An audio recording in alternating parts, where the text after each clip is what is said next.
ہمارے نبی پاک صلی اللہ تعالیٰ علیہ وسلم کو اللہ نے اختیار دیا، جتنا رہنا چاہتے ہیں رہ لیں، لیکن موت آپ کے لیے ہے، موت سے پاک صرف آپ کا رب ہے، باقی کوئی نہیں۔ 29 صفر 11 ہجری 632 عیسوی آپ کو سر درد عصر کے بعد شروع ہوا۔ آپ ایک جنازے میں تھے جنت البقیع، وہ درد تیز ہو گیا، گھر پہنچتے پہنچتے حضرت عائشہ کی گھر کی باری تھی اور تیز بخار میں تبدیل ہو گئی۔ تو یہ مہینہ 29 کا تھا، 29 دن یہ اور 12 دن اگلے، 13 دن آپ نے بخار اور سر درد میں گزارے، اور اسی بیماری میں جا کے نمازیں پڑھاتے تھے۔ آپ کے جانے میں 5 دن باقی تھے تو آپ کا بخار بہت تیز ہو گیا، تو آپ نے فرمایا کہ مجھے 7 کنوؤں کا پانی لا کر غسل دو۔ تو 7 مشکاں وڈیاں وڈیاں بھر کے لے آندیاں صحابہ نے، الگ الگ کنواں تو حضرت عائشہ کے گھر میں ٹپ نہیں تھا، تو حضرت حفصہ کے گھر سے ٹپ منگوایا گیا۔ آپ تہمت باندھ کے اس میں بیٹھے اور ایک ایک مشک آپ پر ڈالتے گئے تو اس سے پانی سے بخار کا زور ٹوٹ گیا، تو آپ نے پٹی باندھی سر درد کی وجہ سے، اور حضرت علی اور فضل بن عباس رضی اللہ عنہما علیہم السلام ان کے کندھوں پر ہاتھ رکھے ہوئے آپ مسجد میں تشریف لائے۔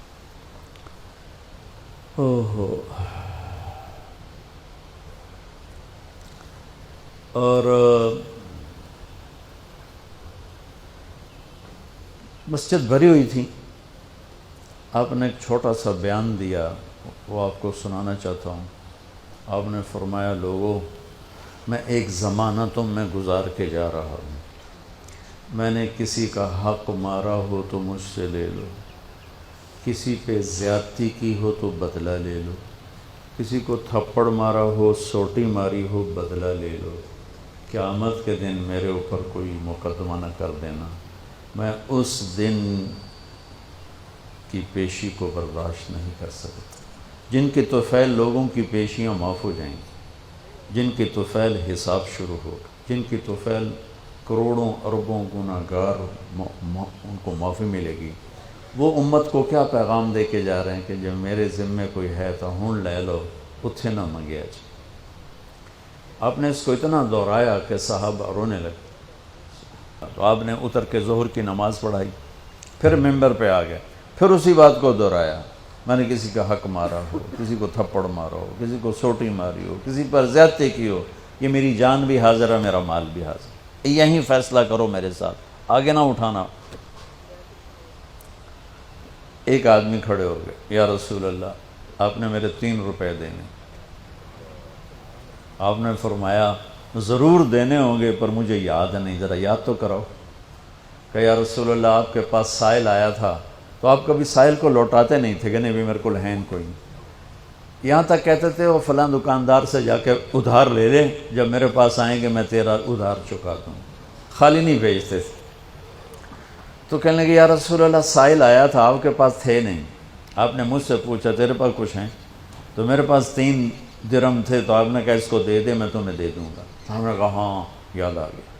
تو پھر آپ کے گھر میں تو ایک چھٹانک تیل نہیں تھا کہ ڈیوا بال جائے، تو آپ نے فرمایا اپنے چچا زاد فضل بن عباس، فضل تو میرا یہ قرضہ ذمہ لیتا ہے؟ کہا جی۔ تو ایک عجیب بات بتاؤں، آپ مقروض کا جنازہ نہیں پڑھاتے تھے، جس کے سر پہ قرضہ ہوتا تھا اس کا جنازہ نہیں پڑھاتے تھے، ساری زندگی خود قرضہ لیا، لیکن قرض لینے دینے میں انسان سے جو پھر بے اصولیاں ہوتی ہیں، اس میں جو نفرتیں پیدا ہوتی ہیں۔ اب دیکھتے نہیں ہو یہ فیصل آباد کے بازاروں میں روزانہ تاجر کیسے گریبان پکڑ کے ماں بہن کی گالیاں دے رہے ہوتے۔ میں ان تاجروں سے کہتا ہوں، یا ادھار دینا بند کرو یا گالیاں دینا بند کرو، کیوں کسی کی بیٹی کی عزت کو اچھالتے ہو؟ لاکھ 2 لاکھ کے پیچھے نہ کسی کی ماں چھوڑتے ہو نہ بہن چھوڑتے ہو. بھائی وہ حقوق کا معاملہ بہت سخت. تو میرے نبی جیسی پاک ہستی حقوق کے بارے میں کہہ رہے ہیں بھائی جو کوئی بدلہ لینا جائے اتھے ہی لے لو. تو صحابہ حاضر خدمت ہوئے، یا رسول اللہ لگتا ہے جانے کا وقت قریب ہے. تو آپ رونے لگے. آپ نے کہا میں تمہیں اللہ کے سپرد کرتا ہوں، اللہ تمہارا ساتھی اور حامی اور ناصر ہو. جمعرات کا دن عشاء کی نماز آپ پڑھانے کے لیے اٹھے اور غش آیا اور دوبارہ لیٹ گئے. تو پھر تھوڑی دیر کے بعد آپ کو دوبارہ ہوش آیا تو آپ نے فرمایا عشاء کی نماز ہو گئی ہے؟ کہا جی نہیں، آپ کا انتظار ہے. تو آپ اٹھنے لگے، پھر اٹھ نہیں سکے، پھر لیٹ گئے. پھر تیسری دفعہ آپ اٹھے، عشاء کی نماز ہو گئی. کہا جی آپ کا انتظار ہے. تو آپ پھر اٹھنا چاہا، نہیں اٹھ سکے. تو آپ نے فرمایا ابو بکر سے کہو عشاء کی نماز پڑھائے. تو ابو بکر ذرا پیچھے کھڑے تھے، عمر آگے کھڑے تھے. تو لوگوں نے کہا نماز ہی پڑھاونی، کوئی پڑھا دے. تو انہوں نے عمر کو آگے کر دیا، وہ پہلی صف میں کھڑے تھے. جب حضرت عمر نے اللہ اکبر کی تو آپ نے اندر میں آواز سنی تو زور سے فرمایا کہ عمر کو پیچھے کرو، ابو بکر کو آگے کرو. میرے رب کا فرمان ہے میرے مصلی پر صرف ابو بکر کھڑا ہو سکتا. تو عمر کو پیچھے کیا گیا اور ابو بکر کو آگے کیا گیا. تو جمعرات کی 1 نماز عشاء، اور جمعے کی 5، ہفتے کی 5، اتوار کی 5، 15، فجر کی 1. تو جمعرات اور پیر کی 1 اور یہ 15، 17 نمازیں آپ نے پڑھائیں اللہ کے نبی کی موجودگی میں. تو ہفتے کا دن تھا تو جبریل آئے، یا رسول اللہ مجھے اللہ نے آپ کی خدمت میں بھیجا ہے کہ میں آپ کا حال پوچھ کے ہوں. آپ کا کیا حال؟ تو آپ نے کہا جبریل بڑی تکلیف. اتوار کو پھر اللہ کے نبی کی خدمت میں جبریل ہے، یا رسول اللہ مجھے اللہ نے بھیجا ہے میں پوچھ کے ہوں کہ آپ کا کیا حال ہے. آپ نے کہا جبریل بڑی تکلیف. پیر کے دن، ہفتے کے دن آپ ظہر کی نماز کے لیے حضرت علی اور فضل بن عباس کے کندھوں پہ ہاتھ رکھ کر آپ مسجد میں انٹر ہوئے. ابو بکر نماز پڑھا رہے تھے. تو آپ نے یہاں سے محسوس کیا کہ اللہ کے نبی انٹر ہو رہے ہیں تو وہ پیچھے ہٹنے لگے. تو آپ نے ایسے ہاتھ کا اشارہ کر کے روکا اور ان کی لیفٹ سائڈ بیٹھ کر آپ نے 4 رکعت نماز ظہر یا عصر ادا فرمائی. یہ آپ کی آخری ملاقات تھی اپنی امت کے ساتھ. اس کے بعد آپ اللہ کی خدمت کے پاس حاضر ہو گئے. پیر کی صبح ہو آپ نے تھوڑا سا دروازہ کھول کے امت کو نماز پڑھتے دیکھا. تو جب دروازہ کھولنے کی آواز آئی تو حضرت انس فرماتے ہیں کہ سارے نمازی ایسے بھولے کہ جیسے نماز میں ہم ہیں ہی نہیں، اور سارے اللہ کے نبی کو یوں دیکھنے لگے. ایسے کسی کو یاد ہی نہیں رہا کہ ہم نماز پڑھ رہے ہیں، سب یوں دیکھ رہے ہیں. جب آپ نے دیکھا یہ تو نماز میں ہی میری طرف متوجہ ہو گئے اور نماز میں کمی آ رہی، تو آپ نے پھر پردہ گرا دیا. یہ آپ کا اور امت کا آخری دیدار تھا. تو اشراق کے بعد آپ نے یہ 7 جون سخت گرمی تھی اور 12 ربیع الاول 632 عیسوی اور 11 ہجری. تو آپ نے اپنی ساری بیگمات کو بلایا. حضرت عائشہ فرماتی ہیں میں نصیب والی ہوں کہ مات فی سحری و نحری، اللہ کے آخری نبی میری ٹھوڑی اور سینے کے درمیان اللہ کی بارگاہ میں پیش ہوئے. یہ کیفیت تھی میرے نبی کی. یہ اس طرح آپ نے اپنی بیگم کے سینے پر سر رکھا ہوا تھا اور اس طرح نیم دراز تھے آپ اس طرح. تو آپ نے اپنی ساری بیویوں کو بلایا اور ان سے ملاقات کی. کچھ نہیں بتایا کہ میں جا رہا ہوں. اس کے بعد آپ نے بیٹی فاطمہ کو بلایا اور ان سے فرمایا کہ بیٹی میں جا رہا ہوں. تو وہ رونے لگیں. تو ہم نے کہا رو نہیں، سب سے پہلے تو ہی آئے گی مجھے ملنے. 6 مہینے بعد بیٹی کا بھی انتقال ہو گیا. پھر آپ نے مولا علی کو بلایا، ان کا سر اپنی گود میں رکھا اور ان کی کمر پہ ہاتھ پھیرتے رہے اور دعا دیتے رہے. دعا یہ سب کچھ بڑے سکون کے ساتھ ہو. آخر میں دونوں بچوں کو بلایا، حسن حسین. جن میں آپ کی جان اٹکی ہوتی. آپ فرمایا کرتے تھے میری آنکھوں کی ٹھنڈک، میرے 2 پھول، میری دنیا کی بہار، میرے جگر کے ٹکڑے. تو آخر میں دونوں بچے بولائے اور یوں جو لیا نا سینے سے لگا تو ساتھ ہی آنسو شروع ہو. وہ سارا منظر آگے کھل گیا تو بے ساختہ آنسو. ایک دفعہ آپ نے حضرت ام سلمہ سے فرمایا، ام سلمہ آپ کی بیگمات میں سے کہ ایک فرشتہ آ رہا ہے جو آج تک کبھی نہیں آیا، پہلی دفعہ آ رہا ہے مجھ سے ملنے، تم دروازے پہ کھڑی ہو جاؤ، کسی کو اندر نہ آنے دینا. وہ کھڑی ہو گئیں. تھوڑی دیر میں کہیں سے امام حسین آ گئے کھیلتے ہوئے، وہ اندر جانے لگے، انہوں نے روک لیا. روکا تو وہ رونے لگے، روئے تو انہوں نے چھوڑ دیا. تھوڑی دیر کے بعد اندر سے زور زور سے رونے کی آواز آئی اللہ کے نبی کی، تڑپ تڑپ کے رونے کی آواز. اندر گئی تو کیا دیکھا کہ آپ نے حسین کو یوں سینے سے لگایا ہوا تھا زور سے، اور یہ آپ کی کیفیت تھی، ہل ہل کے رو رہے اس طرح، پوری باڈی آپ کی غم کی وجہ سے ایسے کانپ رہی، شیورنگ تھی ایسے. تو حضرت ام سلمہ نے پوچھا یا رسول اللہ میرے ماں باپ قربان، کیوں رو رہے ہیں، کیا ہوا؟ کہا یہ فرشتہ میرے پاس کھڑا ہے، مجھے کہہ رہا ہے آپ کو اس سے بہت پیار ہے. میں کہہ رہا ہوں ہاں. مجھے کہہ رہا ہے آپ کی امت ہی اس کو ذبح کر دے گی، اور مجھے وہ مٹی دکھائی ہے جس میں اس کا خون گرے گا. تو وہ ان دونوں کو گلے سے جو لگایا نا تو بے ساختہ آنسو، پھر ان کو بھی رخصت فرما دی. بس ان کے جانے کے تھوڑی دیر بعد جبریل آ گئے، آ کے کھڑے ہو گئے. آپ نے فرمایا کیا بات؟ کہنے لگے جی باہر ملک الموت کھڑا ہے، اندر آنے کی اجازت چاہتا. آپ نے کہا آ جائے. اس نے اندر آ کر کہا السلام علیکہ یا رسول اللہ.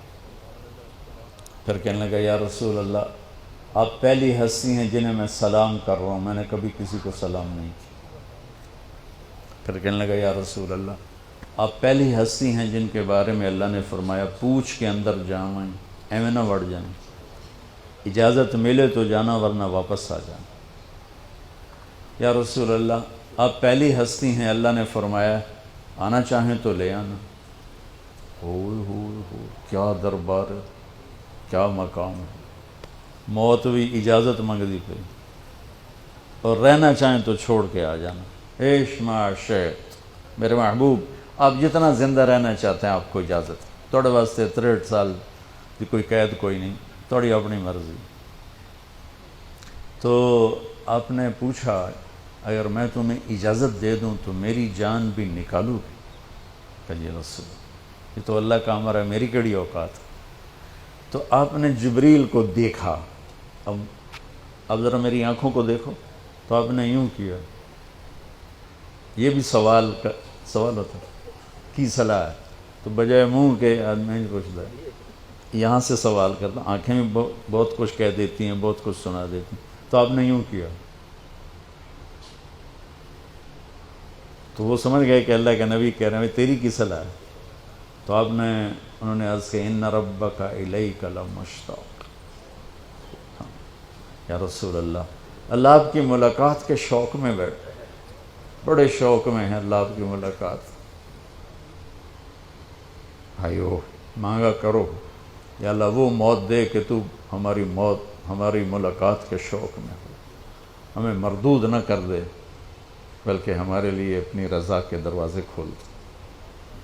اب سنو ایک بات. آپ نے فرمایا جبریل واپس جاؤ، اللہ سے پوچھ کے آؤ میرے بعد میری امت کے ساتھ کیا کر. حسن حسین کو دیکھ لیا ہے کیا ہونے والا ہے، ان کے لیے کچھ بھی نہیں مانگا، ان کو قربانی بنا دیا، اپنی اولاد کو قربانی بنا دیا، ان کو ذبح ہونے کے لیے چھوڑ دیا.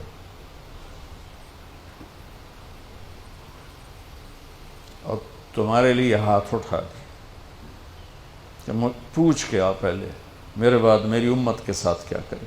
سن لو میری بات، میرے رب کی قسم، عزت و جلال کی بریائی کی قسم، اگر میرے نبی یہ بات نہ اٹھاتے تو آج ہم باندر اور خنزیر اور کتے ہوتے، انسان کوئی نہ ہوتا. ایک مچھی کھادی آئی موسیٰ علیہ السلام دی قوم تے اللہ باندر بنا چھڑے سے کونو قردتن خاسئین قرآن بندر بن جاؤ ذلیل و خوار ہو کر. اور پابندی کیا تھی؟ ہفتے نو مچھی نہ کھاؤ. سود کے کاروبار کرنا، سودی قرضے دینا، ماں باپ کی نافرمانی کرنا، شراب کے اڈے چلانا، زنا کے اڈے چلانا، جھوٹے مقدمے کرانا، جھوٹی گواہیاں دینا، ناجائز قتل کرنا، یہ وہ گناہ ہیں کہ ہم کب کے کتے بلے بن چکے ہوتے. یہ تو اس کملی والے کو دعا دو جو اولاد کو چھوڑ دیا تقدیر پر اور تمہارے لیے جولی پھیلا دی. کیا کرو گے میری امت کے ساتھ؟ جبریل واپس آئے، پیغام لائے، یا رسول اللہ، اللہ فرما رہے ہیں ہم آپ کی امت کو تنہا نہیں چھوڑیں گے. آپ نے کہا الآن قرۃ عینی، واہ یا رسول اللہ قربان جائے. آپ نے کہا اب میری آنکھیں ٹھنڈی ہیں.